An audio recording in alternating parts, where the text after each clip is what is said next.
Bonjour les amis et bienvenue sur le toit. Je suis hyper contente de vous retrouver aujourd'hui pour un épisode un peu hors série où on va parler ensemble d'un sujet qui est sorti en réaction à une de mes stories sur Instagram, et en échangeant un peu avec quelques personnes, je me suis dit que ce serait hyper intéressant de vous en parler un peu plus précisément. Le sujet de l'épisode du jour, donc on est plus sur un épisode un peu jus de cerveau. Alors bien évidemment, j'ai pris un peu le temps de poser ce que j'avais envie de vous partager, mais il n'empêche qu'on est sur quelque chose de très spontané. Et le sujet du jour, c'est comment la théorie polyvagale m'a aidé à incarner mon human design. Alors déjà, la théorie polyvagale, il faut savoir que c'est une théorie d'ordre scientifique, vraiment qui parle de tout ce qui est régulation du système nerveux. Quand on parle de théorie polyvagale, on est dans le domaine du système nerveux. Donc toutes ces fois dans les précédents épisodes où je vous ai parlé des régulations du système nerveux, c'est notamment beaucoup au travers de la théorie polyvagale, de cet outil, cette représentation-là, que moi j'aborde ces sujets-là. Et du coup, la grande question du jour, c'était comment est-ce que cet outil-là m'a aidé à être plus intentionnelle et à incarner mon human design.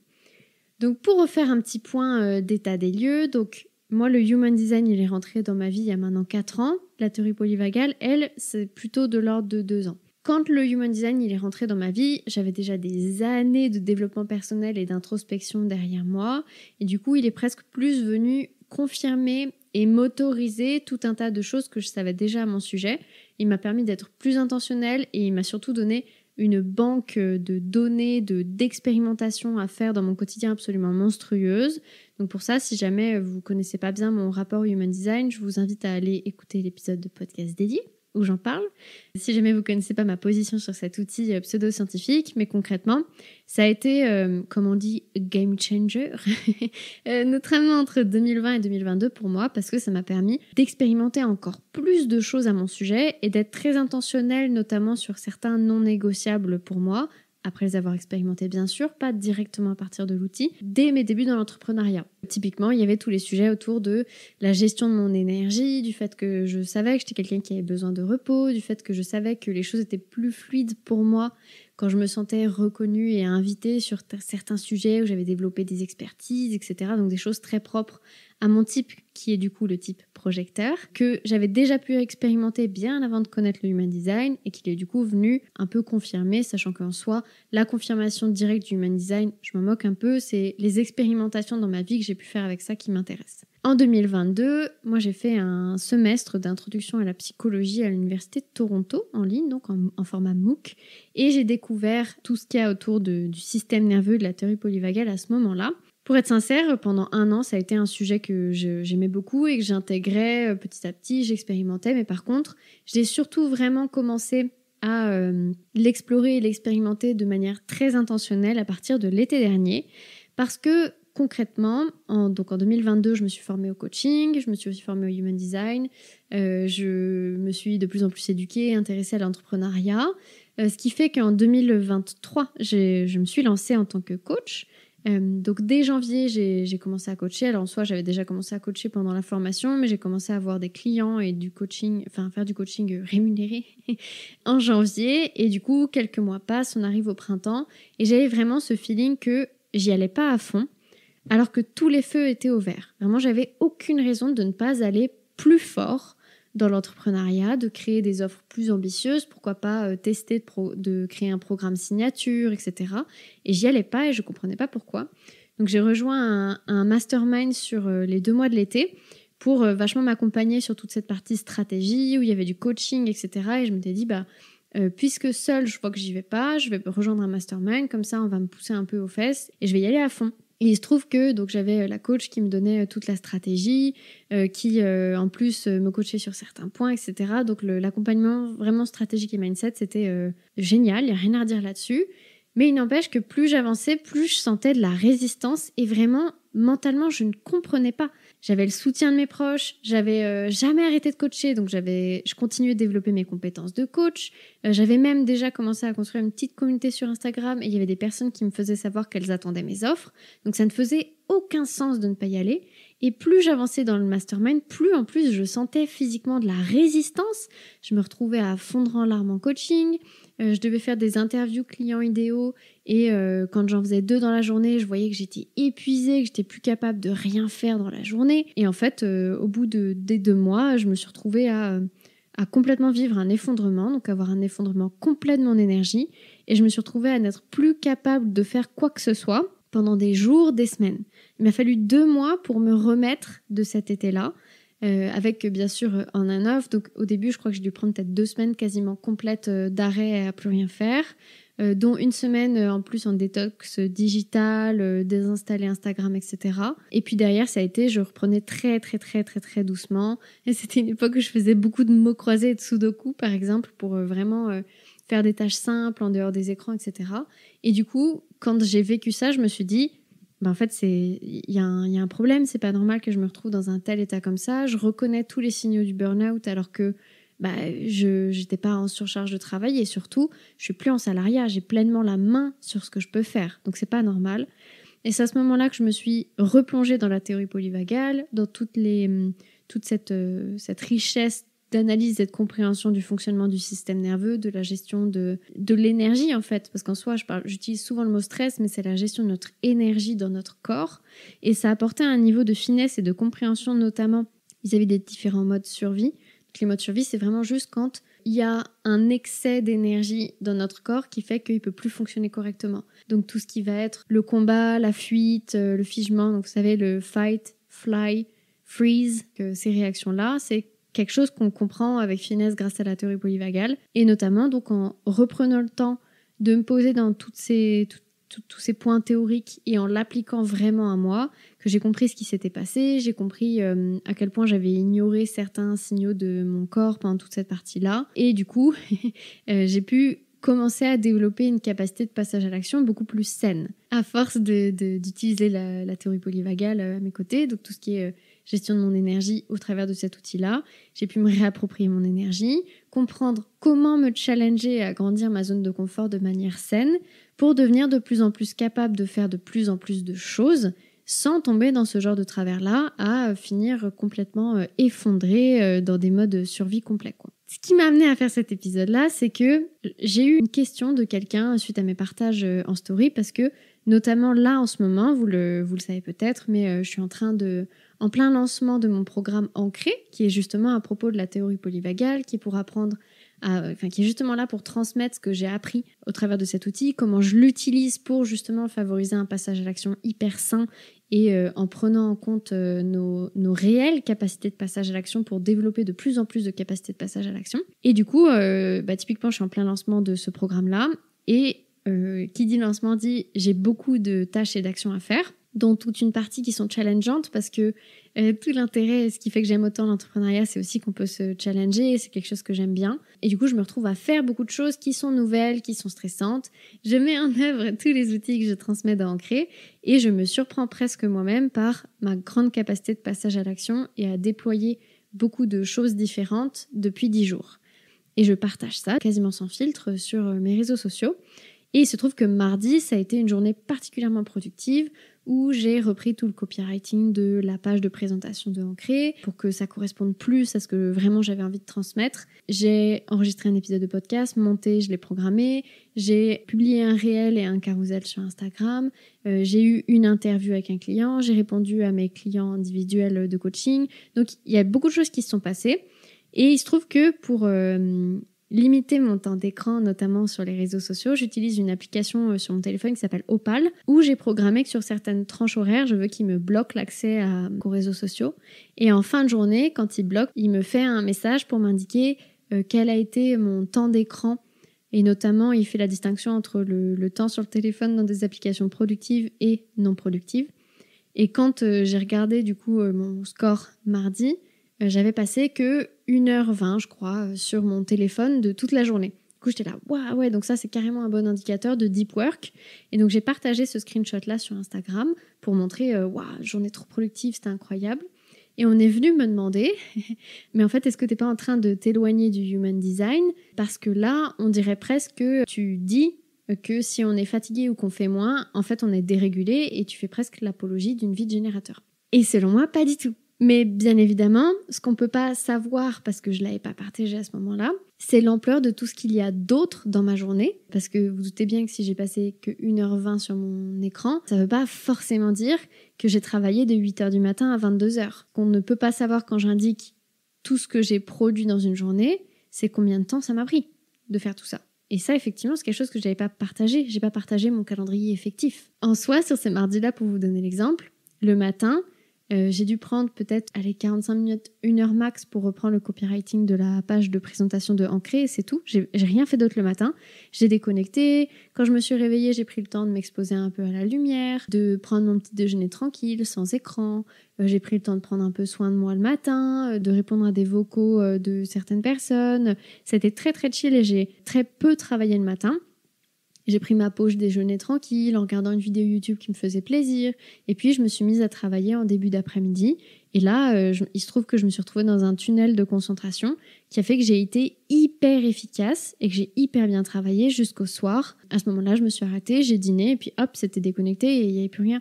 Donc, on peut se dire qu'en soi, effectivement, travailler de 14h à 21h, c'est beaucoup. Mais j'étais vraiment dans un tunnel d'efficacité où tout a été fait.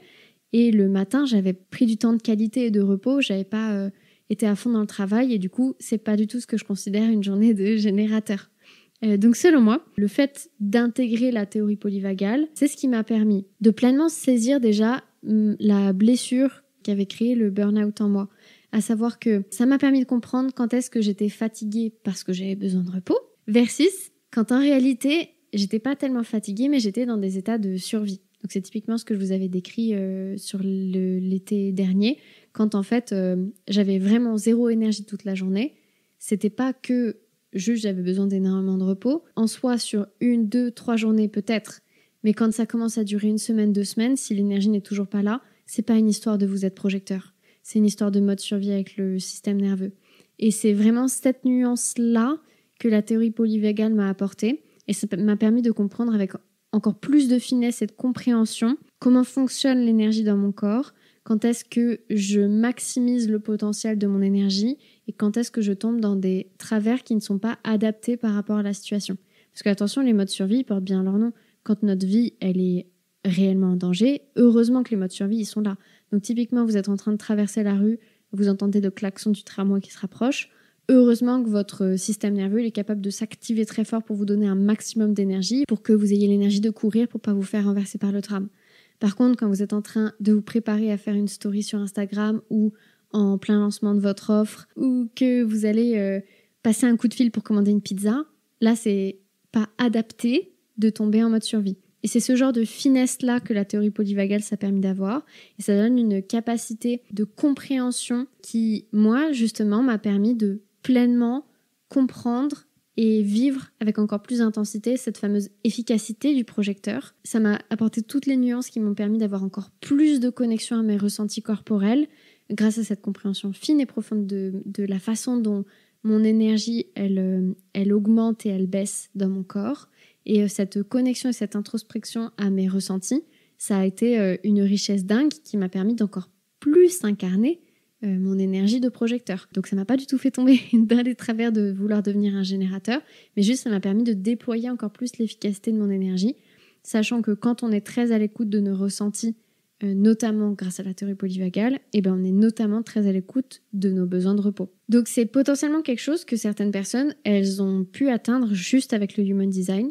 Mais je trouve, dans ma compréhension actuelle en tout cas, parce qu'après tout, je ne suis que à 4 ans d'études et d'expérimentation du design humain, dans la théorie, il faut 7 ans pour avoir un cycle complet de déconditionnement quand on s'engage vraiment dans l'expérimentation du Human Design. Donc peut-être que c'est des finesses que j'aurai eues plus tard dans le temps. Moi, c'est un autre outil qui m'a apporté ça et c'est complètement OK aussi. Dans ma compréhension actuelle, en tout cas, le Human Design, il n'apporte pas autant de nuances et de finesses dans les différents états d'énergie du corps. Le découpage, pour moi, il est un peu plus grossier et surtout, ça reste un outil pseudo-scientifique et il peut y avoir des injonctions et des dérives vraiment nulles que je vois parfois sur les réseaux sociaux. Par exemple, du côté Human Design, il y a un centre qui s'appelle le centre racine qui est typiquement particulièrement relié à tout ce qui est stress, passage à l'action. C'est ce qu'on appelle un centre de pression, donc avec une pression qui peut se cumuler. C'est aussi le centre du cortisol et de l'adrénaline typiquement. Donc on pourrait se dire, voilà, c'est le centre de la gestion du stress. Donc c'est hop, direct le parallèle. Et du coup, j'ai vu plus d'une fois des personnes qui parlent de Human Design dire si tu as le centre racine défini, c'est normal que tu te sentes stressé parce que tu sais le gérer. Et si tu as le centre racine non défini, c'est normal que tu saches pas gérer le stress. Mais ça, c'est complètement faux. C'est des raccourcis qui sont pas bons.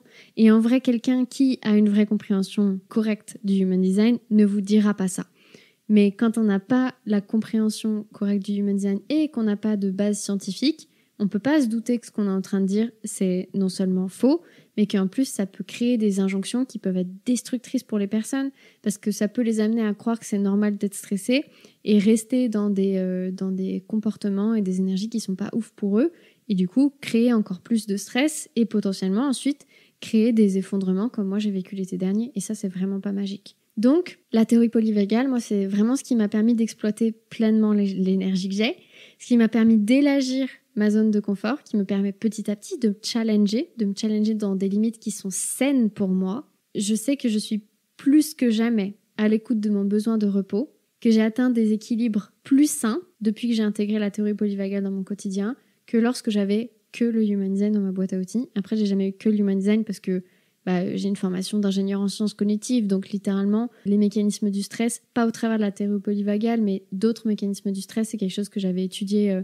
en école d'ingénieur. Je me souviens notamment d'un travaux pratiques qu'on avait eu sur l'étude des stress des pilotes de chasse, il me semble. Et du coup, j'ai jamais eu que le Human Design, et je pense que c'est notamment ça, tout ce bagage en sciences cognitives et facteurs humains que j'ai qui m'a beaucoup protégée d'injonctions qui sont vraiment nulles dans le Human Design. Et en tout cas, il me manquait parfois certaines pistes pour vraiment comprendre ce qui était en train de se passer dans mon corps, et notamment pour comprendre comment me challenger de manière saine. Et ça, c'est vraiment ce que la théorie polyvagale a pu m'apporter. Donc, si j'avais pas eu la théorie polyvagale pour continuer mon exploration personnelle, si j'avais eu, entre guillemets, que le Human Design, j'aurais pu presque me résoudre et admettre au fait que j'avais une certaine capacité de passage à l'action qui était en soi assez limitée, il y a encore un an de ça, sous couvert du fait que le Human Design dit que comme je suis projecteur, j'ai besoin de repos. Et en soi, oui, j'ai besoin de repos, mais il est aussi vraiment question d'observer la qualité du travail, des passages à l'action et des repos que j'ai.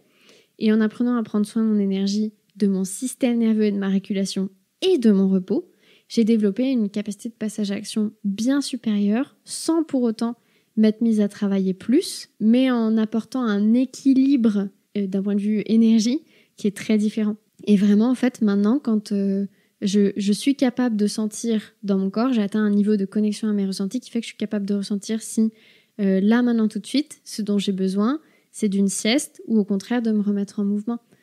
Parce que est-ce que je suis là, maintenant, tout de suite, juste fatiguée, ou est-ce que j'ai été tellement déclenchée par un niveau de challenge trop grand pour moi que mon corps, il a préféré s'effondrer devant et me rendre apathique pour me protéger du challenge que je me mettais en face parce qu'il était trop grand pour moi.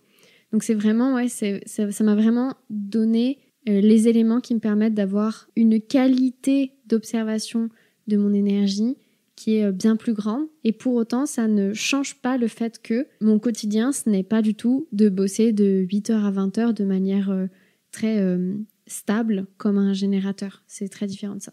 Comme tout cet épisode de podcast découle de partage sur Instagram, j'en ai profité pour demander s'il y avait des personnes qui avaient des questions précises sur justement ce rapport entre théorie polyvagale, donc système nerveux, et Human Design. Et j'ai eu quelques questions, donc je me suis dit que ça serait chouette de vous rajouter ça à la fin. La première question forcément qui est venue, et je vous en ai parlé un tout petit peu, c'était est-ce qu'il y a un ou des éléments HD qui impactent particulièrement le système nerveux? Et en vrai, j'ai envie de répondre tous. Tous les éléments du Human Design impactent d'une manière ou l'autre le système nerveux, parce que le système nerveux, il agit tout le temps. Le rôle du système nerveux, c'est de déterminer ce qui est de l'ordre du danger ou de la sécurité pour nous dans absolument tout. Que ce soit de l'ordre de la survie, de l'accomplissement personnel, du social, des émotions, du rapport à soi-même, etc., etc., etc. Donc tous les éléments du design humain impactent d'une manière ou l'autre le système nerveux de manière différente. Et c'est pour ça que moi, je trouve ça hyper intéressant d'avoir les deux outils parce que ça nous permet de comprendre comment toutes les différentes choses qui nous arrivent au quotidien impactent notre système nerveux et comment potentiellement notre système nerveux peut impacter différents éléments du Human Design. Donc en vrai, tous les éléments HD impactent à leur manière le système nerveux. Mais ça, c'est quelque chose dont on aura potentiellement l'occasion de reparler parce que j'ai à plusieurs occasions bien vu que moi, les bases scientifiques que j'avais et qui me permettent d'exploiter le human design de manière très saine, c'était quelque chose qui résonnait beaucoup avec les personnes. Et du coup, j'ai commencé à en parler un peu plus et peut-être qu'il y a des petites choses qui arriveront en 2025 là-dessus. Une autre question que j'ai eue, c'était est-ce que les personnes qui ont un certain élément en HD ont plus de chances d'avoir un système nerveux en PLS? Donc là, je voudrais surtout pas créer une crainte ou une injonction là-dessus, parce que typiquement, c'est ce que je trouve très dommage avec certaines utilisations du Human Design. Une affirmation qui serait « Ah bah oui, si t'as tel élément qui est comme ça, il y a des chances que ton système nerveux il soit en PLS », ça risque juste, même au travers d'un effet placebo, de créer plus de stress qu'autre chose chez quelqu'un, alors que ça n'a pas de sens. L'objectif, c'est pas de créer du stress, bien au contraire, c'est d'apporter de la compréhension pour lever des stress. Et en plus d'expérience, ce que le Human Design pourrait identifier comme un risque, on voit des contre-exemples partout. Le raccourci facile, je vous l'évoquais un peu plus tôt, c'est que le centre racine, comme il concerne le stress, la pression du passage à l'action, l'adrénaline, et qu'il a ce côté un peu cocotte-minute qui a besoin de libérer la pression régulièrement, on pourrait se dire qu'une racine définie, elle gère mieux le stress, une racine non définie, elle gère moins. Mais en vrai, avoir une racine définie, ça ne garantit en rien une bonne gestion du stress. Et avoir une racine non définie, ça ne met pas plus à risque de dérégulation non plus. Pour moi, en tout cas, à l'heure actuelle, dans ma compréhension de mon observation, de mes expérimentations, ce qui sera le plus grand prédicteur d'une bonne gestion du stress et d'un système nerveux bien souple, etc., ce sera beaucoup plus l'environnement familial dans lequel la personne elle a grandi et du coup le type de co-régulation au niveau du système nerveux et de conditionnement qu'ils ont pu avoir vis-à-vis du fait de se challenger, de sortir de sa zone de confort, de gérer la pression, le stress, etc. Ça sera beaucoup plus indicateur d'un système nerveux sain ou justement d'un système nerveux en PLS qu'un élément du design humain ou l'autre. Donc c'est justement plutôt du côté des conditionnements sur ces thèmes-là qu'il faudra aller voir. Ça peut toucher tout le monde. Et le Human Design dira qu'on adresse différemment ces conditionnements en fonction de si on a une racine définie ou non. Et en ça, il est hyper cool parce que justement, ça donne plein de pistes d'expérimentation qui peuvent résonner plus ou moins selon les personnes. Et du coup, typiquement, apporter une forme de finesse et d'autres moyens d'explorer la régulation du système nerveux, notamment en ayant ces nuances-là avec le Human Design. Donc ça peut être vraiment cool. Dernière question. Alors, il y en avait plus en soi, mais il fallait bien que je trie, sinon vous allez avoir un épisode de 45 minutes. Autre question du coup que j'ai eue. Comment ne pas se laisser enfermer par son design et respecter en priorité son système nerveux? Alors celle-ci, je la trouve fascinante, parce que déjà en soi, comment ne pas se laisser enfermer dans son design et respecter la priorité générale? En le décidant. En fait, c'est tout. C'est juste une décision. Je décide de prioriser mon système nerveux ou je décide de prioriser le Human Design. Il n'y a rien ni personne qui force à respecter les principes du Human Design.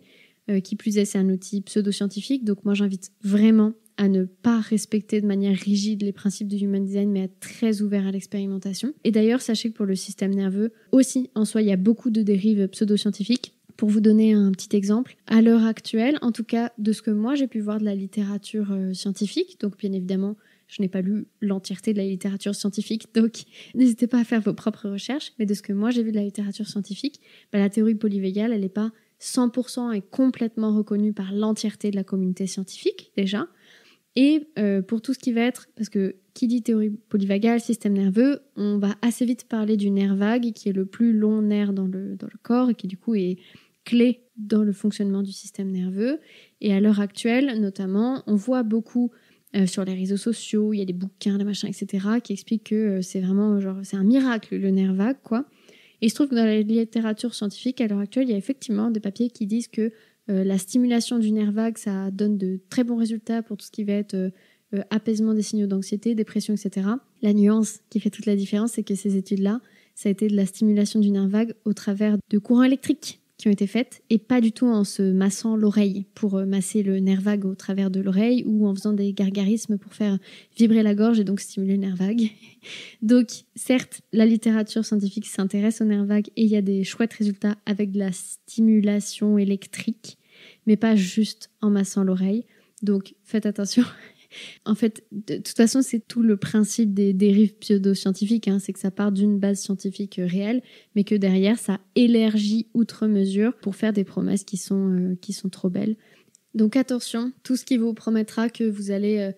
Déjà, tout ce qui promettra que vous allez guérir votre système nerveux, attention.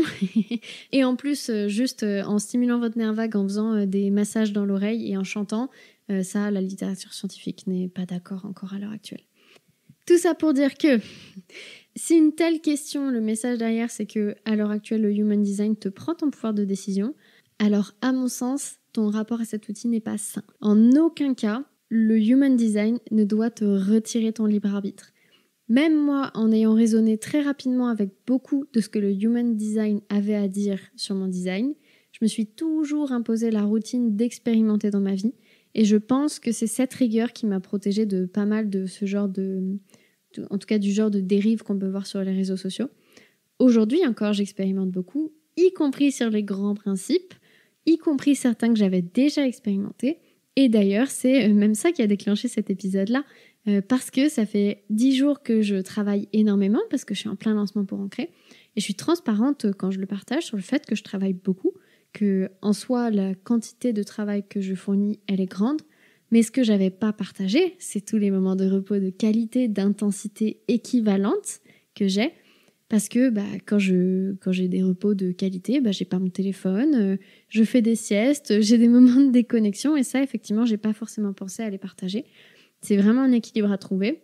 Donc là où on pourrait croire que je joue au générateur, parce que je fais un lancement, parce que je communique beaucoup, parce que j'abats beaucoup de travail, parce que je fais un programme de groupe, en fait, si on observe de plus près, vous pourrez voir que ma démarche, elle est très projectory. C'est un programme sur un outil pour lequel j'ai été reconnue et invitée. Je n'ai pas arrêté de faire la sieste. Quand j'abats des grandes quantités de travail, c'est dans des temps de travaux qui sont vraiment deep work, qui sont entourés de temps de repos de qualité, de temps de régulation de mon système nerveux de qualité. Et à l'échelle d'une semaine, au final, j'ai une semaine très projectory. Mardi, j'ai été extrêmement efficace l'après-midi. Le matin, j'avais eu beaucoup de repos et mercredi matin, ça a été une matinée que j'ai passée juste à faire des vocaux, répondre à des messages, etc. J'étais pure juste en communication sociale dans des vocaux, pas de visio parce que c'est pas du tout la même quantité d'énergie que ça me demande. Et je ne me suis pas posée devant mon ordinateur de la matinée mercredi. Il y a plein de moments comme ça où forcément, on ne sait pas à quel point une tâche de travail elle impacte mon énergie ou non. On sait pas, vous savez pas tous les temps de repos que je prends, les temps de la qualité de mes repos, etc. Et ça a une influence énorme sur la façon de gérer l'énergie. Et donc là où d'un point de vue extérieur, on pourrait penser que j'ai fait l'apologie d'une journée de générateur parce que je travaille beaucoup. En fait, vous savez pas tous les temps de déconnexion que j'ai, vous savez pas tout ce que je mets en place pour avoir un repos de qualité et notamment tout ce que je mets en place pour réguler mon système nerveux, pour avoir un passage à l'action extrêmement efficace quand je passe à l'action et pour m'assurer que quand je me challenge dans mon passage à l'action, je me challenge pas outre mesure de sorte à ce que je tombe dans des modes survie qui font que, c'est tout le problème des modes survie, c'est que notre énergie, elle est utilisée de manière moins efficace, elle se disperse ou elle s'effondre et on n'y a plus accès, on est obligé de remettre du mouvement pour remettre de l'énergie. En fait, la théorie polyvagale, c'est ce qui permet d'optimiser notre énergie pour pouvoir nous challenger de manière hyper efficace. J'ai l'impression d'avoir dit le mot challenge 12 000 fois, donc je suis vraiment désolée pour ceux qui sont un peu déclenchés par les anglicismes. Mais c'est vraiment ma façon de parler, c'est la culture internet, que voulez-vous. Tout ça pour dire que la théorie polyvagale, de mon expérience et de mon point de vue en tout cas, ça m'a vraiment aidé à incarner encore plus fort mon Human Design parce que au-delà du fait que je suis projecteur, déjà j'ai un centre racine, un centre du cœur égo qui sont des centres moteurs et du coup je fonctionne notamment avec le cœur égo en gros pic d'énergie. Je tiens mes engagements, etc. J'ai l'énergie pour ça et je suis à peu près sûre qu'une fois que mon lancement sera fini et que le programme Ancré qui démarre lundi aura démarré, je vais avoir une baisse d'énergie et je vais avoir besoin de journées beaucoup plus tranquilles. Mais au-delà de ça, mon Human Design, c'est pas juste mon type, c'est aussi tout un tas d'autres éléments. Et notamment dans mon design, moi j'ai la porte 54 qui est la porte de l'ambition et je l'ai plusieurs fois. Donc j'ai vraiment une grosse ambition sous-jacente. Et c'est notamment le fait de travailler aussi avec la théorie polyvagale qui me permet d'explorer pleinement cette énergie-là. Moi je suis quelqu'un qui a besoin, qui a envie de challenge, qui a envie de plus grand, qui a envie de dépassement. Et ça, sans la découverte de la théorie polyvagale, je suis pas sûre que j'aurais pu pleinement y connecter ou en tout cas avec autant de facilité. C'est vraiment ça qui m'a permis de comprendre, ok, mais comment est-ce qu'on fait pour connecter à cette énergie de l'ambition de manière saine, sans se cramer et du coup, c'est vraiment le slow and steady, quoi. C'est avancer avec ma capacité de passage à l'action maintenant, la challengeant juste ce qu'il faut pour que petit à petit elle grandisse. Et c'est en faisant ça qu'elle grandit mais 10 000 fois plus vite que si jamais j'avais pas ce niveau d'attention-là sur mon énergie. Donc vraiment, il y a plein de différents éléments qui font que la théorie polyvagale, ça a été très porteur dans l'exploration de mon human design et on adore. Donc j'espère que ça a été intéressant pour vous, que ça vous a apporté encore d'autres pistes sur pourquoi c'est intéressant de s'intéresser à la théorie polyvagale quand bien même on est dans une démarche d'exploration de son human design, ou non d'ailleurs. Si jamais vous êtes curieux justement d'apprendre cette façon d'étendre sa zone de confort, d'étendre sa capacité de passage à l'action, de déployer son ambition à l'aide de ces outils-là, que moi du coup j'expérimente depuis 1 an et qui m'ont permis de vraiment, la moi de 1 an, si elle voyait tout ce que je suis capable de faire aujourd'hui, mais elle serait choc-barre comme on dit. J'ai vraiment l'impression d'être un boomer quand je dis ça, mais oui, vraiment la moi d'il y a 1 an sera extrêmement choquée et j'ai déjà tellement hâte de voir dans 1 an ce que je serai capable de faire, parce que je sais que ce sera encore plus grandiose, parce que je pense vraiment que ça finit par devenir exponentiel, quoi, cette facilité à se challenger. Donc si vous voulez apprendre à faire ça, c'est typiquement ce qu'on fait dans Ancré, c'est d'apprendre avec un outil très visuel, comprendre quelles sont les limites à l'heure actuelle de notre corps et comment les challenger de manière saine pour déployer nos ambitions et notre capacité de passage à l'action, parce que c'est quand même très chouette de pouvoir faire ce qu'on a envie de faire sans se mettre dans des états qui sont extrêmement désagréables, donc en ayant des réponses appropriées. Donc n'hésitez pas, on démarre lundi, c'est la dernière fois qu'on démarre Ancré cette année, en 2024, après il faudra attendre 2025, et il y a de grandes chances que la prochaine cohorte de Ancré soit thématique, et que du coup on explore au travers de la théorie polyvagale un sujet précis, par exemple le rapport à l'argent, le rapport à la procrastination, le rapport aux relations, à l'entrepreneuriat. Il y a vraiment plein de choses qui peuvent être vraiment très chouettes à aller explorer. La visibilité, le succès, j'ai plein d'idées. Et du coup, pour ça, le point d'entrée, c'est qu'il faudra avoir appliqué la méthodologie que je transmets dans Ancré. Donc franchement, n'hésitez pas. Il y a plusieurs façons de nous rejoindre. Il y a une façon qui est vraiment semi-autonome, où vous avez toute la méthodologie qui est donnée dans un espace Notion, qui est découpé jour après jour. Vous n'avez plus qu'à vous laisser porter. Et il y a 3 visios qui vous permettent d'accéder à tous les éléments théoriques que vous avez besoin d'avoir.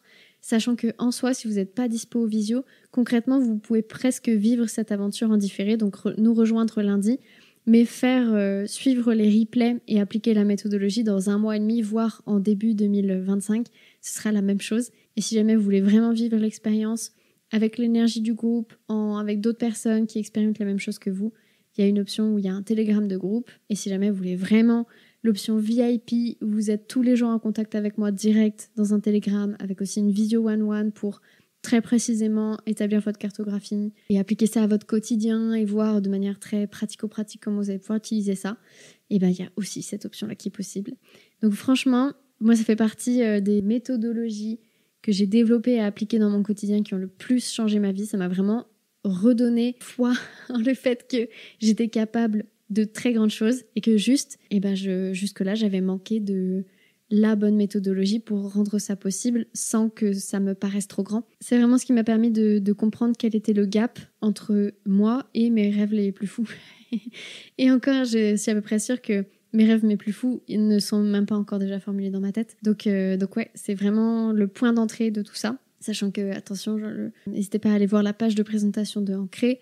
C'est vraiment le point d'entrée Ancré. C'est-à-dire que c'est vraiment la méthodologie qui permet de comprendre ces mécanismes-là, de commencer à l'appliquer. Et derrière, il y a vraiment besoin que vous vous engagiez. C'est vraiment une hygiène de vie à adopter derrière au quotidien.